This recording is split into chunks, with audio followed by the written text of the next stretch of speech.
So let's talk about why we're doing this podcast. This really is a discussion of highly practical philosophy. Philosophy, as we normally think of it, is impractical. It's something that's put up on a pedestal. It's something that was written a long time ago in fancy language, very abstract, very obtuse, and perhaps some of it feels like truisms to us and some of it feels unapproachable. But really, for anyone, if you live long enough, you become a philosopher because you start trying to solve the big problems in your life. And the big problems are the old ones. They're the ones that we've been trying to solve since the beginning. How do I stay happy? How do I become healthy? How do I become wealthy? How do I raise the family that I want? So what this podcast is about is the practical philosophy that we have confirmed for ourselves and that has worked for us. What one monkey can do, another can. If this person learned something interesting that made them happier, healthier, or wealthier, then I can do it too. That's what we focus on here. It's the practical philosophy of health, wealth, and happiness. It seems to me if you were going to sum it up in one word, it would just be health. Financial health, mental health, physical health. Health is just a state of being well. So let us get to the state of health in our finances so we're not fearful day to day. And that's where we started. We spent a lot of time on that. Let's get to the place in physical health where we're not suffering from afflictions, disease, and addictions. And let's get to the state of mental health where we're relatively at peace and quite content with ourselves. Even though you can certainly achieve happiness and mental health without financial health, the truth is in modern society, most of us understand that financial wealth can give us freedom, it can give us time, it can give us peace. You're not going to buy your way to happiness, but you will buy your way out of common causes of unhappiness. In olden times, one of the routes to finding peace was you would become a monk. You would renounce things. You would renounce sex, you would renounce money, you would renounce shelter, you would renounce attachments, and you would go off in the woods. And after 30 years, when you'd finally gotten over the fact that you weren't going to have these things, then you might find some peace. And the truth is, most of them probably never got over it. Lots of monks out there, not a lot of enlightened people. I think it was Osho. He said, every time I meet a prostitute, she wants to talk about God. And every time I meet a priest, he wants to talk about sex. Whatever it is that you deny yourself will become your new prison.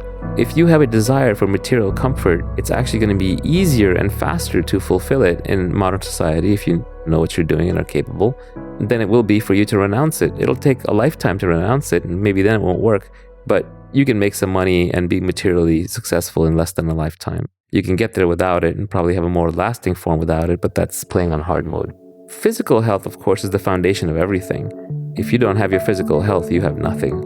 Another great Confucius saying that I liked was that a sick man only wants one thing. A healthy man wants 10,000 things. When you're sick, when you're down, all your other desires run away. Without the ability to get up and function, you can't turn into this desiring machine that you are. Physical health is actually the most important, but I speak the least on that topic because I have the least specific and unique knowledge. I'm not self-actualized in that regard. I'm in okay health, okay shape, and I have an okay diet. I understand a lot of the theory of it, but I would feel fraudulent giving you that theory unless I were a paragon of excellence in that domain. Whereas I think in wealth, I'm much more self-actualized. And on the peace side, I've gone from being a mostly unhappy person to being a very happy person. And that, I think, was deliberate. It was practiced. It was effort-based. It was through realizations, and I made progress. So I have a chance to tell you what worked for me. Happiness is an extremely loaded term. It means completely different things to different people. And it's difficult to talk about because everybody has strong preconceived notions of what happiness is and how they would get to it. I'm going to conflate happiness and pleasure and peace and joy and bliss. I'm going to mix them up. I'm not doing so deliberately, but at the same time, this is not math. We cannot clearly bound these words. They mean different things in different contexts to different people. So let's just try and get into the spirit of what I'm saying rather than get hung up on specific words and details. I think that's extremely important. When some people are talking about happiness, they're really talking about pleasure thrills, like I had a really good meal, therefore I'm happy. Other people are talking about a general state of contentment and well-being, Other people are referring to enlightenment like a Buddha would have reached. Many people will take the point of view that there's no such thing as happiness, or happiness is counterproductive, or misery comes from pursuing happiness. And there's a lot of truth to this, and we'll get into it. But at the same time, sometimes I'll say the way to be happy is X, and people will say, well, didn't you just say that happiness is a cause of misery? This is not mathematics. You cannot link algorithms together. This is more like poetry. If you read 50 different poems from a poet, and then you try to map them out analytically and refer words from one poem to another and see if that made sense, you missed the point. Don't fixate on the words. Don't even fixate on the sentences. Ponder the overall thought process and message. The first step towards increasing the level of happiness in your life is realizing that you can. This is where a lot of people get tripped up. For the vast majority of people, some amount of their happiness, in fact, probably a lot more than they think, is in their control. So the first step is not easy, and you might be stuck on this for a long time, and many people are, where they deep down believe that happiness cannot be developed or changed, and so they devalue it. They say, well, I don't want to be happy. Genetics may account for half or more than half of things like strength, athletic performance, and intelligence. But your genetic set point is only about half of it. And happiness or general contentment is much more malleable than the other things. It's very hard for me to change my athletic performance purely through working out. I'm going to be genetically much more limited. But I think in terms of my mood and temperament and my outlook on life, am I a peaceful person or not? How angry do I get? These things are much more malleable. So happiness is a skill like nutrition and fitness. It is a skill that you identify and develop until you get better and better at it, and it slowly gives you results. It is not something that is God-given to you and you're stuck. Although if you start with a high setting, then by all means keep it. It is a skill that can be learned and developed. Desire is a contract you make with yourself to be unhappy until you get what you want. You start becoming disturbed because you want something, and then you work really hard to get that thing, and you're miserable in the meantime. And then when you get that thing, you actually revert to the state you were in before you had that thing. It's not like you get to some blissful peak level that you stay on. There's this delusion that there's something out there that will make me happy and fulfilled forever. That is a complete delusion. No one thing seems to do that. We can talk later about enlightenment, and that does seem to head in that direction of a permanent solution, but we're not going to explore that just yet. We're just talking about common sense happiness. There's no single permanent solution to it. Rather, it is a process of understanding. It is a process of self-discovery. It's a process of training yourself and seeing certain truths. If obtaining things were to permanently make us happy, then the cavemen would have been miserable and we should all be deliriously happy right now. So obviously net happiness per person is not going up. It might even be going down. Modernity probably brings more unhappiness than past times. So happiness is returning to that state where nothing is missing in this moment. A common complaint where I'm from, where I'm surrounded by lots of smart overachievers, is that happiness is for stupid people, or happiness is for lazy people. A lot of times entrepreneurs will say, I don't want to be happy because I want to be successful. If I'm too happy, perhaps I will lose my desire and I will no longer work hard and I will no longer be successful. And like everything else, there is some truth to this. Generally, the more intelligent you are, the more you can see behind the facade of everyday life being easy or safe. You can see all the risks and the downsides and the calamities that await us. You can see the cynicism and the manipulation behind so many things that are portrayed as being good for you or good for society. You naturally become cynical and you signal your intelligence through cynicism. Very smart people will often communicate in purely cynical observations. It's okay to not want to be happy, but we're going to explore together whether you can increase your happiness level without significantly lowering your drive and without significantly lowering your intellect. So let's take the first one, which is, I'm not happy because I'm smart. Partially true. You are unhappy partially because you know too much. You've been exposed to too much. You understand too much. But that doesn't mean that you can't undo it and retain your intelligence. You're not smart because you're unhappy, so don't get it backwards. But yes, you're unhappy because you're smart. It means that it's going to take more work for you to be happy. But the good news is, smart people are good at figuring out the truth. And it turns out the more you dig into certain deep truths, the naturally freer and more peaceful you will become. And that peace will itself lead to happiness. If you're so smart, why aren't you happy? I absolutely believe that is true. The beauty in being mentally high functioning in our society is that you can trade it for almost anything. If you're smart, you can figure out how to be healthy within your genetic constraints. If you're smart, you can figure out how to be wealthy within your local environmental constraints.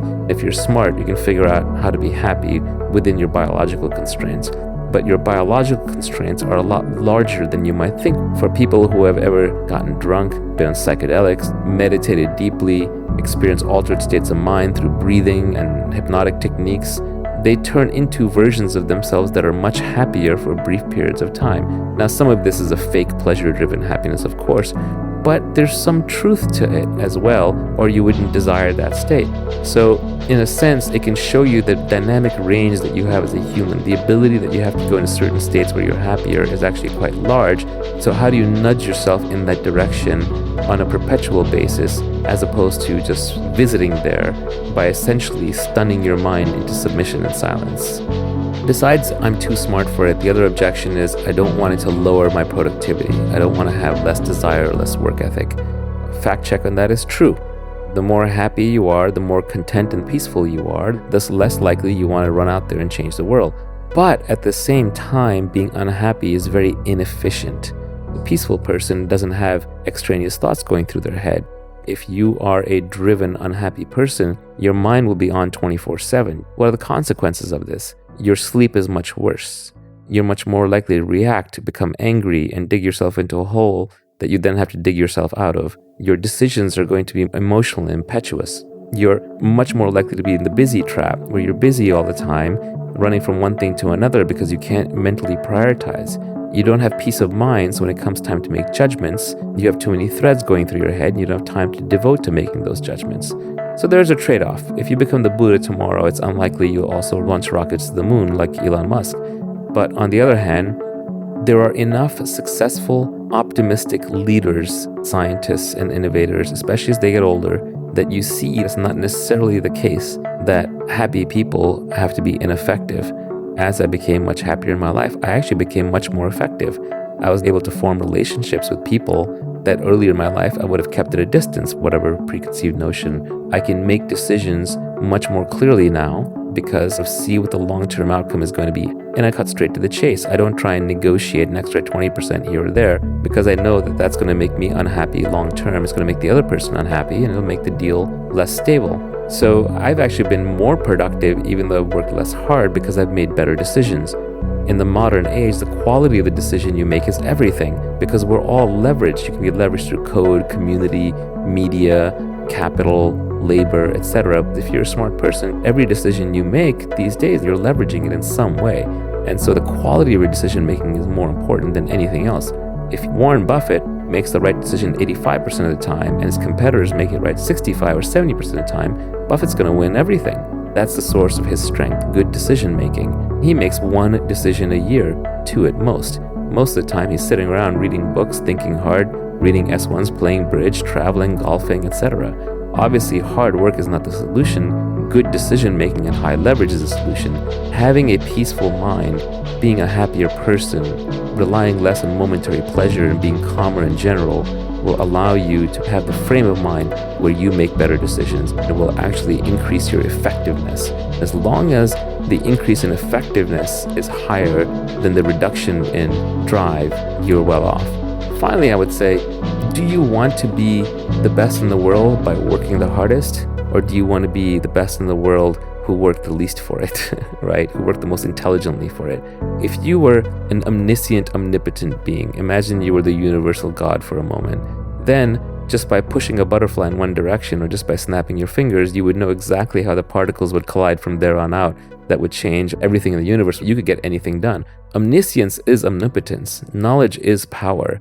Through pure knowledge, we can achieve happiness, and that happiness will actually increase our decision-making capability. It'll give us more time to read. It'll make us more knowledgeable about how we and other people operate. It will make us more effective. It will increase our judgment, and it should increase our earnings and the returns that we need to be financially free. In some very deep level, all pleasure creates its own offsetting pain and fear of loss on the other side. I had a tweet recently where it said, in an age of abundance, pursuing pleasure for its own sake creates addiction.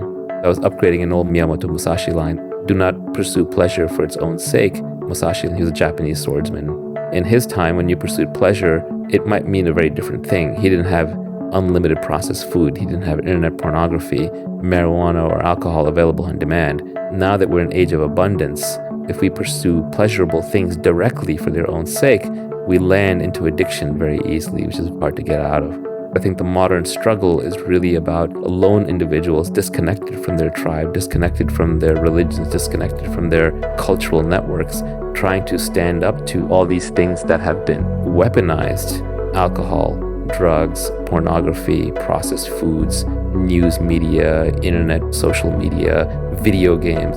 With these things, you can basically engage in fake play and fake work. Before, you would have to go socialize with your friends. Now you just get drunk with a bunch of strangers and it's easy and good. Before, you would have had to go find a mate and have sex and create children and raise a family. Now you just watch a lot of porn. Before, you might have needed to go climb trees and hunt and get fruit for a little bit of natural sweetness. Now you can just buy all the gelato that you want. The modern struggle not only is trying to stand up to these things that are weaponized, that are giving you small doses of pleasure, but desensitizing you and exposing you to the misery of their loss and their absence. If you drink alcohol, or if you take some kind of drug regularly, try the following thought experiment. What events do you most look forward to?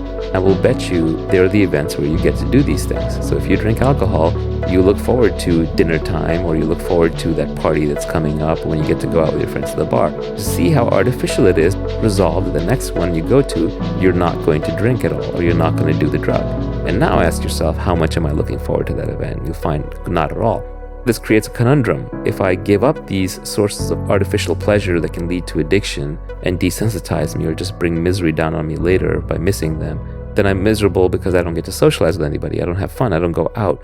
Breaking addictions is very hard, not just because you have to break the physical addiction, but because you then also have to change your lifestyle to the lifestyle that you would be happy without that substance. For example, if I want to drink because I get to hang out with friends and be social, and I do that enough, and pretty soon I'm hanging out with a whole bunch of friends that I actually would not hang out with sober. I can't tolerate these people sober. I can't tolerate these topics sober. I can't tolerate these venues sober. I can only do it drunk. Well, if I stop drinking, then what happens?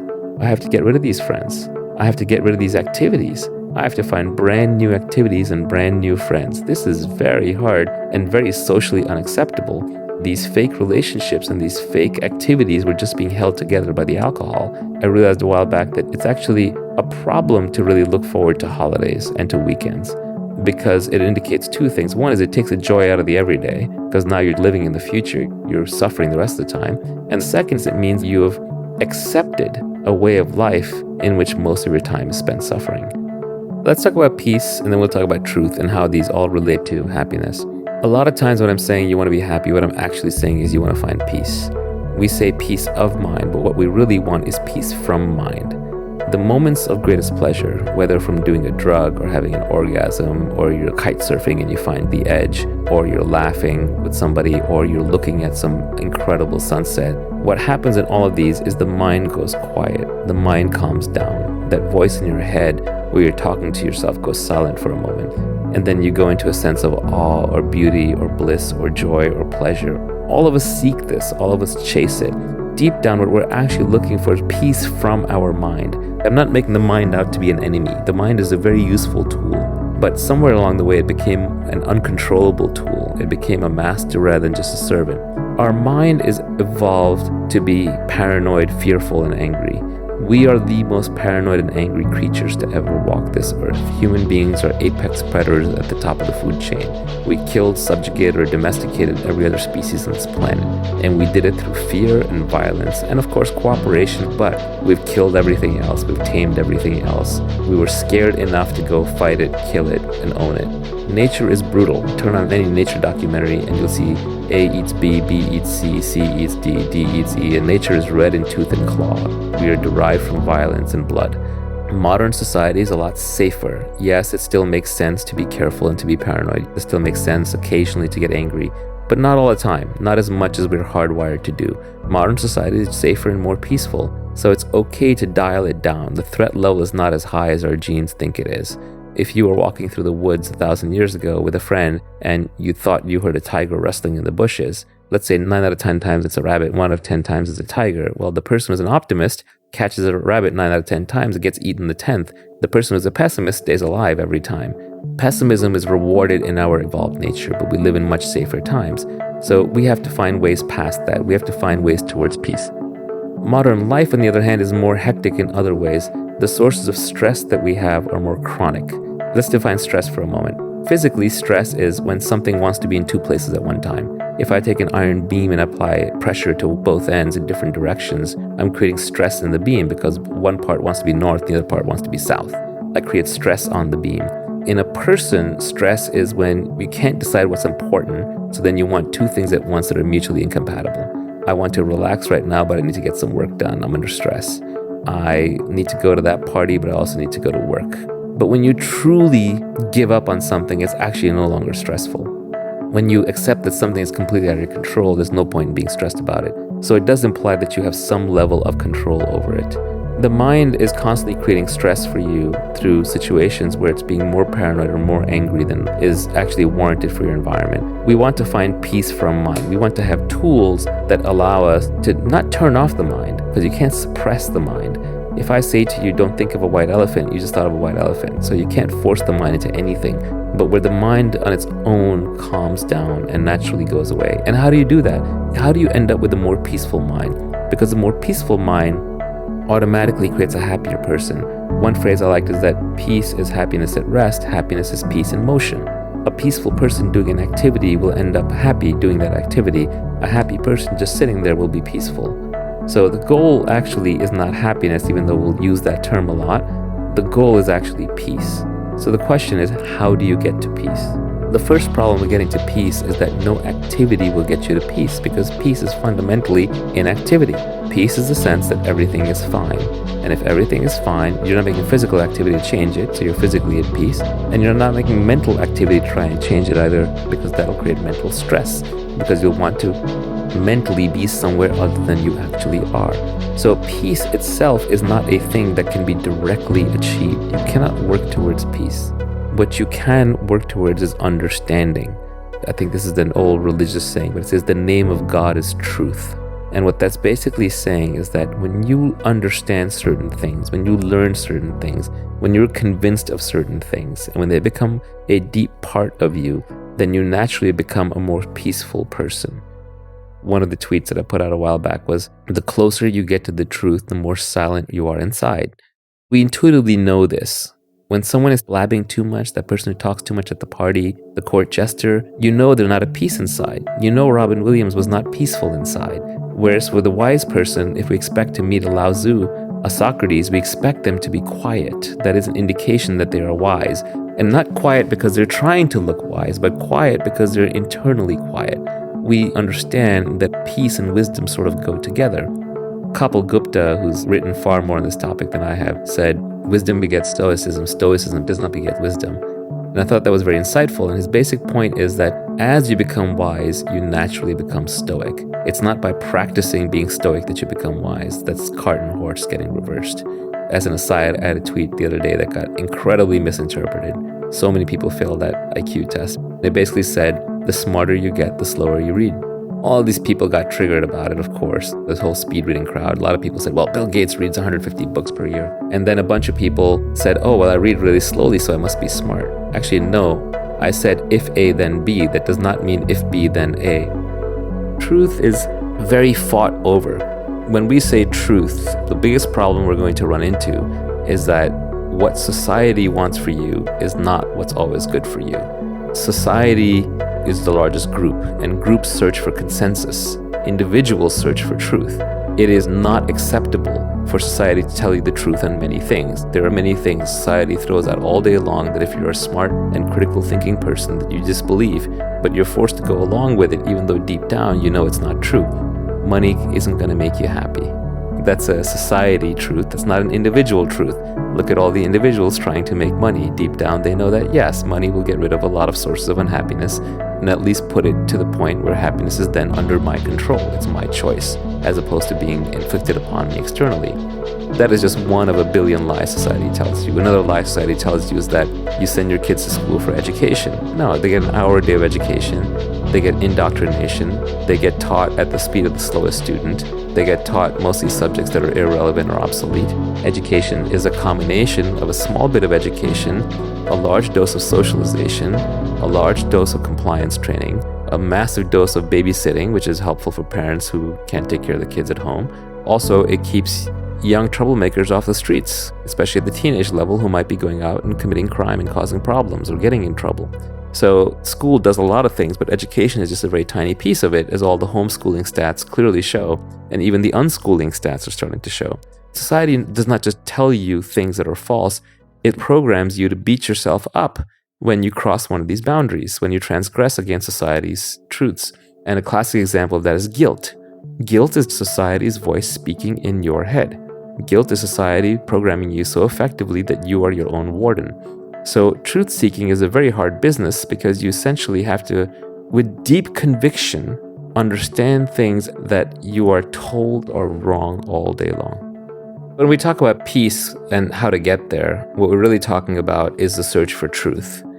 Try to see the advantage of getting to something by truth rather than by practice. Let's say I'm trying to quit smoking. There are techniques I can try, but they're always painful and difficult. Very often there'll come a moment when I see something a certain way, like I see myself a certain way, or I get diagnosed with lung cancer and I understand that I'm going to die, or I see a friend get in trouble with similar bad habits. When I see something strong enough, when I understand it, then the habit can often disappear by itself. The bad habit can dissolve. That's an extreme example. Much more simply, it might be I see some facet of myself that I don't like. I see some facet of somebody else that I then can't unsee, and I can no longer be friends with them. Understanding and seeing change us organically in a way that pure practice and technique cannot. When you're practicing how to do something, there's always a gap between you and the thing. There's always a repetition that you have to keep doing. There's always a struggle. There's always conflict. If we want peace, then one of the things we have to give up on is self-conflict. We even have to give up on self-improvement, because self-improvement is just a dressed-up form of self-conflict. We have to instead use our natural curiosity for everything to understand things better, and then through understanding, we will naturally improve ourselves. Once we truly understand the effects of unhealthy food in our body, when we can see the extra weight we're carrying, when we can track the glucose spike and crash and see how we physically feel worse for having eaten too much sugar, when we see how caffeine hops us up and then crashes us down at the end of the night, then we automatically change for the better. So the path towards peace is truth.